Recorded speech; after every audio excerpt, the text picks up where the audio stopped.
Backchat TV. Subscribe. And landed a short hook. Another right hook comes in from the unified champ. Has never scored Door a is near, knockout as a heavy. The door is near.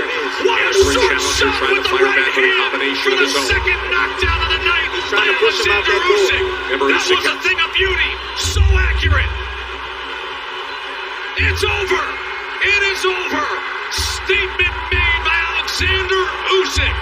Knockout win over Dubois.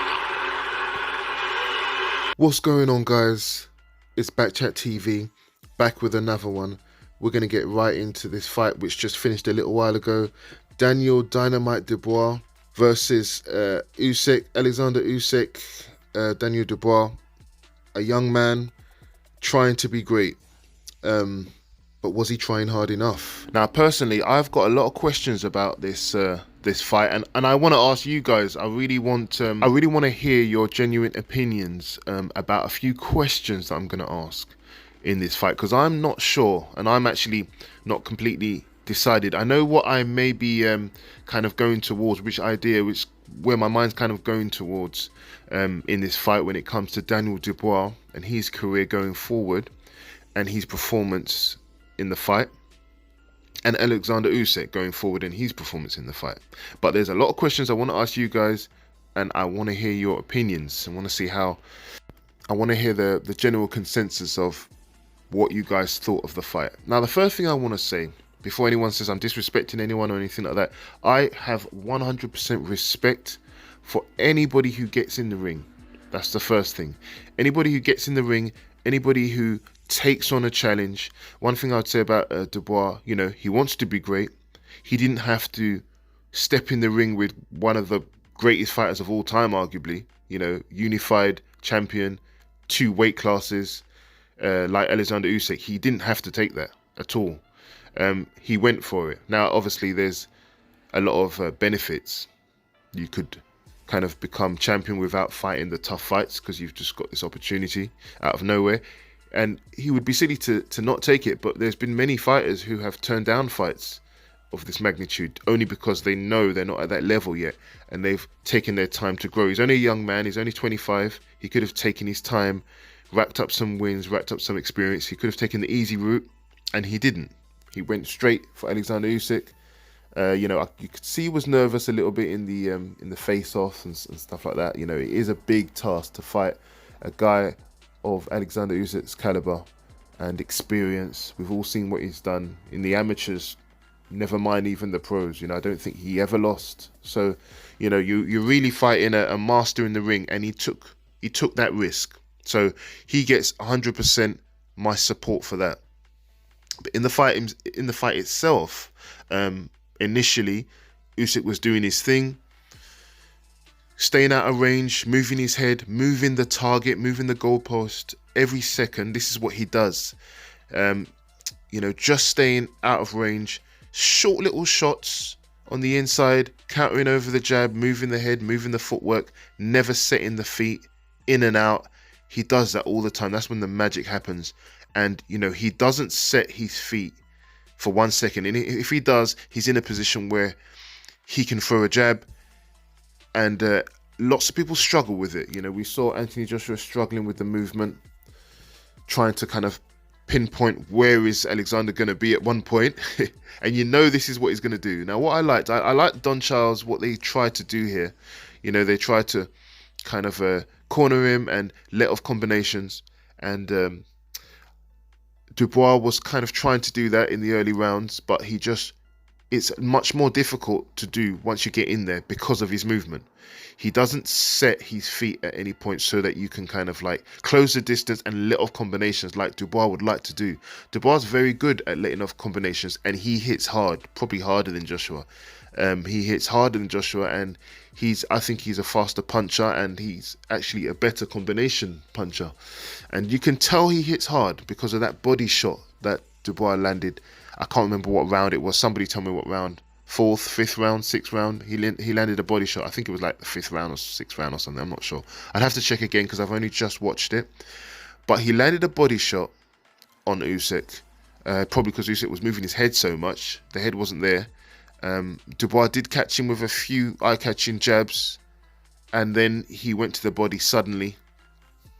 Just, I think the footwork of Usyk was kind of putting him off, but there was a point where he kind of slipped inside and threw that body shot. Usyk kind of didn't see it. Where did that body shot land? On the replay, it didn't look low. It looked right on the belt line. You can see even the way Dubois actually like curved the punch upwards, uppercut all the way up to the kind of like the solar plexus area. Well, it was much lower than the solar plexus, but that punch definitely landed on the belt line. I've seen a low punch before many times, and that punch didn't look low to me. So that's the first question. Was that blow low? Now, I don't think it was low.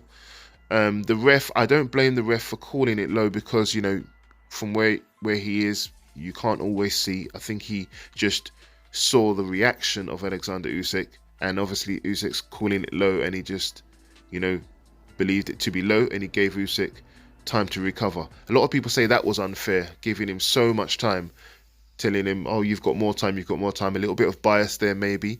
I think maybe to give the benefit of the doubt to the ref, he probably just wanted a fair fight. He probably thought that, you know, if Oleksandr Usyk is saying it's low, then it must be low. And if it is low, give him more time to recover, because you don't want to force someone to get back and then, you know, they get stopped afterwards, all because they're not recovered yet. So he was probably thinking in that way, give Usyk the most time possible because it was low. But was it low? That's the problem. On repeat, watching it a few times, it didn't look low to me. It looked exactly on the belt line. It was a great punch. Dubois hits hard. He put a lot of power into that, and he completely winded Oleksandr Usyk with that punch. And probably should have won, to be honest. With that punch, he probably should have won. Oleksandr didn't see it, took it flush. I think I'll give Oleksandr Usyk the benefit of the doubt slightly. It was just above the cup on the belt line to me, but I don't know. What do you think? Second thing, the referee gave him a lot of time to recover. So that's the first question. But to Alexander's credit, he got up, he continued, he started putting pressure on Dubois. He realised that Dubois is not so good going backwards as he is coming forward, and he capitalised on that. And that's where that experience that Oleksandr Usyk has came through. He started throwing little short shots to kind of mask his harder shots, and Dubois was having a lot of problems with it. He showed a lot of inexperience. He didn't step on the gas. He did still continue to try and throw body shots after that, but he didn't step on the gas. He kept making this elementary mistake where he would get on the inside, or he would throw a shot that landed and then he would reset. He wasn't following up. The reason why he wasn't following up was because he didn't know how to counter. You know, when he threw a shot, he should have countered a few times, and then, you know, and then he would be able to counter with his punches, slip on the inside. I saw him doing it late when he started to try and slip shots. This is after he went to the corner, maybe I think the 7th round, and they told him to move his head and slip and throw shots. And he started doing that. But if he had experience, he would have been doing that from the beginning. So he had a lot of missed opportunities to follow up on his counter shots, and that would have led him to be able to throw his combination shots, because he's quite good at throwing combination, and he wasn't able to do that at all in this fight because he was waiting for the opportunity. Same thing like Anthony Joshua, and that's credit to Oleksandr Usyk's constant movement. So he did well. When he did land, you can see he hits hard. That's why they call him Dynamite. But going backwards, he looked very weak. Another thing was his energy, his stamina wasn't quite there. Oleksandr Usyk knows how to push the pace. Oleksandr Usyk, if you watch his training videos, he trains like a madman. You know, he does multiple repetitions, and the stamina shows in the ring. And sometimes when you watch him, you think, well, he doesn't really look like he's punching hard, but it's the skills and the stamina. He pushes the pace. He forces you to move with him. He knows he's got the advantage in the stamina area, and he forces you to move with him. And that's what he did to Anthony Joshua. Dubois did well to not fall for it, to be honest, but he, you know, it's either one or the other. Either you move with him when he's moving, or if you don't move so much, you will get countered by the jab, and that's what happened. So kind of a lack of defense. Anytime Oleksandr Usyk threw punches, most of the time he caught him, especially with the counter jab over Daniel Dubois' jab.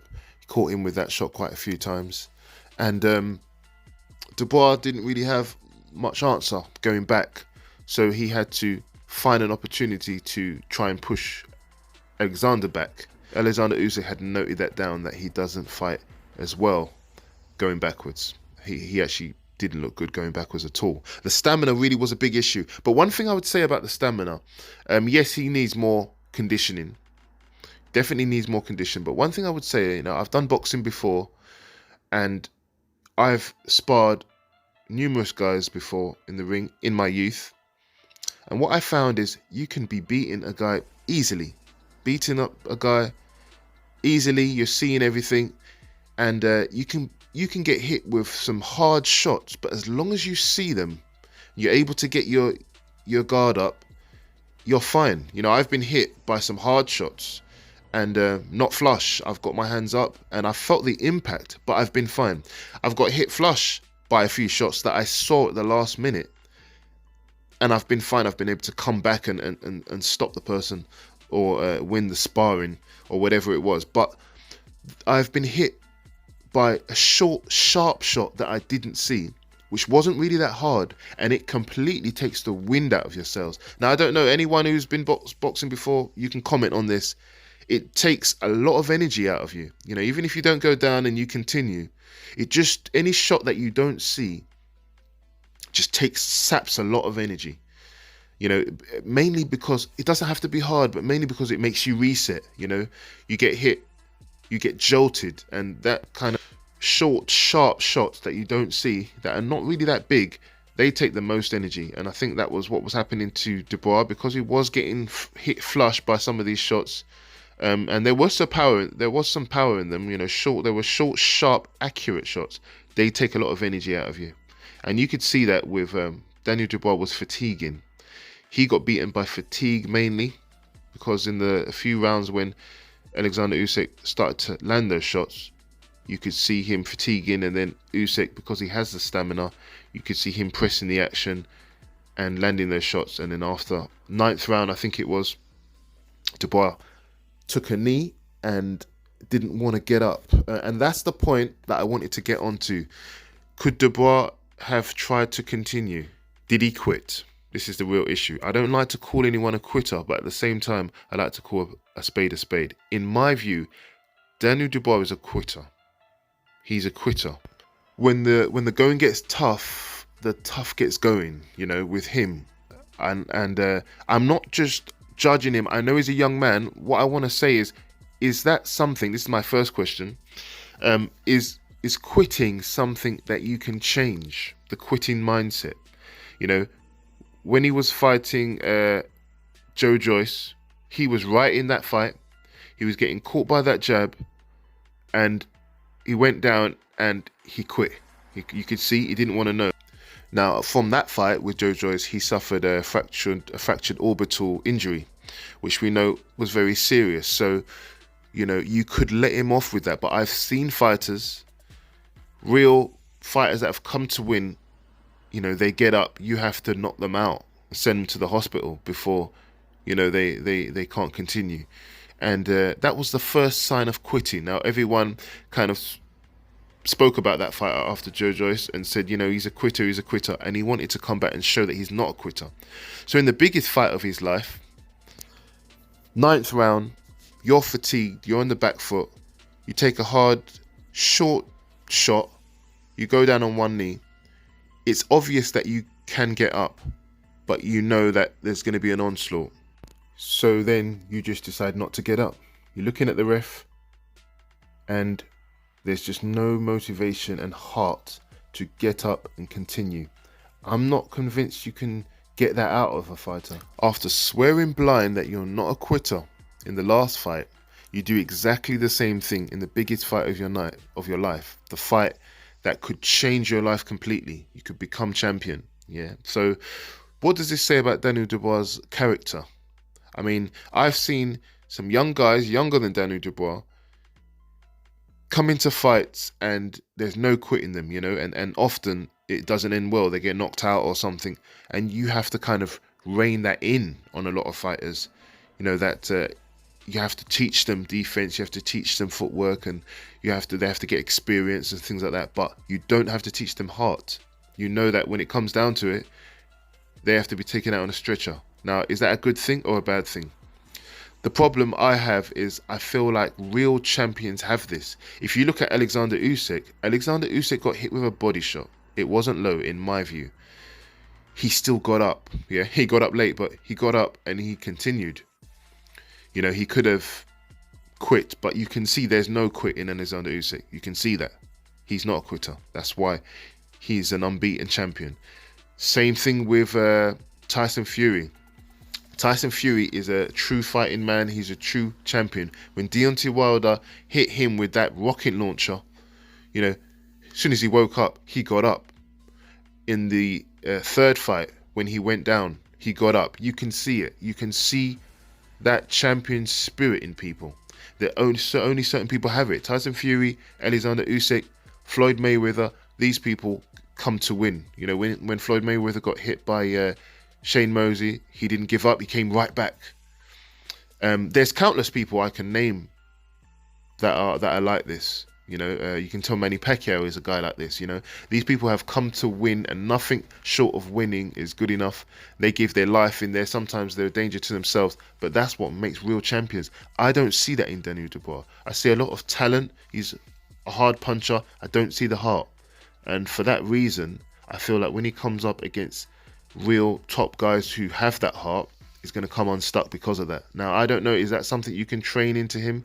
Is he just like a kind of like a deer in the headlights, and he needs to get more experience? He needs to believe in himself more, that he is at that level. He needs you know, to be kind of carefully brought up the ranks, like the way maybe Anthony Joshua was brought up, because Anthony Joshua had a lot of fights before he started fighting some real stiff competitions, and I thought they brought him through the ranks quite well. Does Daniel Dubois need more opposition? I kind of feel like it was good that he had his chance at the best. Now he knows what it takes to be the best, so he's really equipped now, and you never know, you might see him just improving from here, or will we see more quitting? This is the question I really want to ask. It was a good performance. I don't want to take away his performance. He tried, but he was inexperienced, and that's okay. It's okay to be inexperienced. You know, times he should have stepped on the gas when he hurt Usyk. He didn't quite do it. Times when he just needed to judge the distance a bit, get his hands up, he didn't do that. He wasn't able to, you know, get that distance control, and those reflexes were just a little bit behind Usyk. So that's an experience thing. That's something you can teach. He's only 25. I think he's 25 anyway, but he's a young man. He can teach. You can teach all of that. Footwork mistakes that he made, stamina mistakes, all those things you can teach. But can you teach heart? Now, my thought so far is I'm not sure, and I want to know from you guys. Can you teach heart? Can Daniel Dubois be taught to be more brave? Basically, that's what I'm saying. About the fight, it was a good fight, good technical display. Oleksandr Usyk said from the beginning, it's not about size, it's about skills, and he showed that. It was a good win, 9th round knockout. He goes on, he makes his claim for Tyson Fury even more dominant. You know, Tyson Fury really has to come up with something now, because this was a good win. I don't know, is anybody enthusiastic for the Tyson Fury fight with a guy who's never boxed before? I'll watch it, but, you know, I don't know. Tell me what you think about that. But I definitely think Oleksandr Usyk has made his claim even stronger as the best heavyweight in the world with this win. It was a good win against a hard puncher. Nevertheless, it was controversial. Should Daniel Dubois really have won? Let me know what you think. Basically, should Daniel Dubois have won? Is Daniel Dubois a quitter? Is Usyk the best fighter in the world? What did you think of Usyk's performance? I thought it was a great performance, but he showed weaknesses for once. You know, that body shot. Anthony Joshua hurt Usyk with a few body shots as well. You know, like they say, you can move your head, but it's very difficult to move your body. And an experienced fighter does go to the body when he can see that the head is not available. So, and after this performance, how do you think Usyk matches up against the likes of Wilder and Fury? It's really hard to say. I feel like Fury will make adjustments because Fury has just as much experience, and I think there's a few tools that Usyk has that will be taken away by Fury. The stamina issue, I don't think he'll be able to move around and force Fury to kind of move too much or anything like that. I think Fury will figure that out and keep his distance when he needs to. I think Fury will step on the gas when he needs to.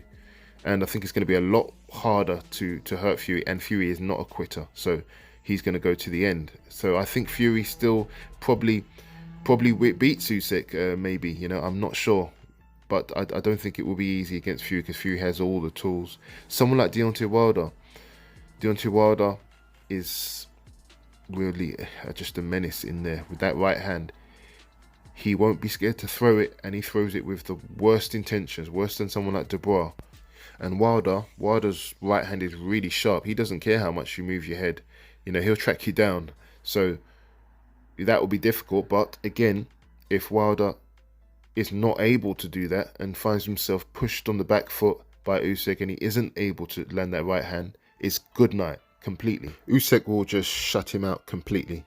So, you know, I'd like to know what kind of matchups you think, how certain matchups in the future may go. Let me know what you think. I'm on to the next one. Once again, guys, if you enjoyed my content, please shoot me a comment in the comment section. Let me know your thoughts. I get back to all messages, and I at least read all messages anyway. But please like, share, and subscribe to my channel. Thank you.